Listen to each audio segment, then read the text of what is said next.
Actually तारा नाहीये इकडे म्हणून तिचा फोन उचलला मी. मुलगी नसू दे पण जावाई बापू तर आहेत.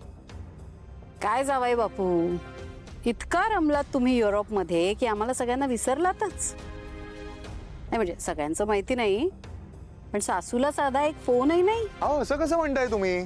ताराकडे रोज चौकशी करायचो मी तुमची. बर, माझ्या लेकीकडे चौकशी करत होतात पण स्वतः कधीतरी साधा एक फोन उचलायचा आणि कॉल करायचा. हा ऍक्च्युली ते जरा चुकलंच माझं. काय अहो तिकडे खूप बिझी होतो ना. पण ताराकडून तुमची ख्याली खुशाली सगळी कळायची.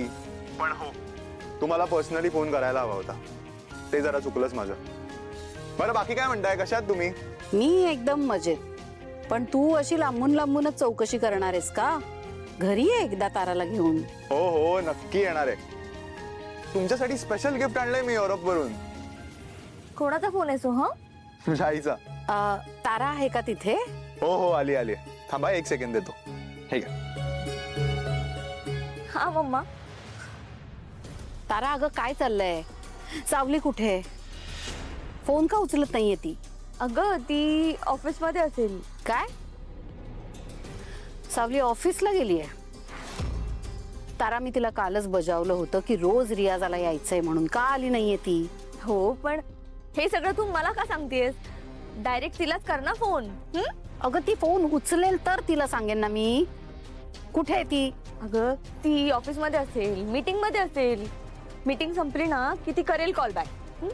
थांब ना जरा, एवढी काय घाई आहे तुला? मुळात तिला ऑफिस जॉईन करायची परवानगी दिलीच कोणी? मला न विचारता तिने ऑफिस का जॉईन केलंय? तारा मी तिला कालच बजावून सांगितलं होतं की रोज रियाजाला यायचंय. माझं काहीतरी प्लॅनिंग चालू आहे, माहितीये ना तुम्हाला? ऐक ना, तू ना हे सगळे प्रश्न चुकीच्या व्यक्तीला विचारतेस. हा माझ्याकडे नाही आहेत उत्तर. योग्य व्यक्तीला विचार प्रश्न म्हणजे तुला या प्रश्नांची उत्तरं मिळतील. हा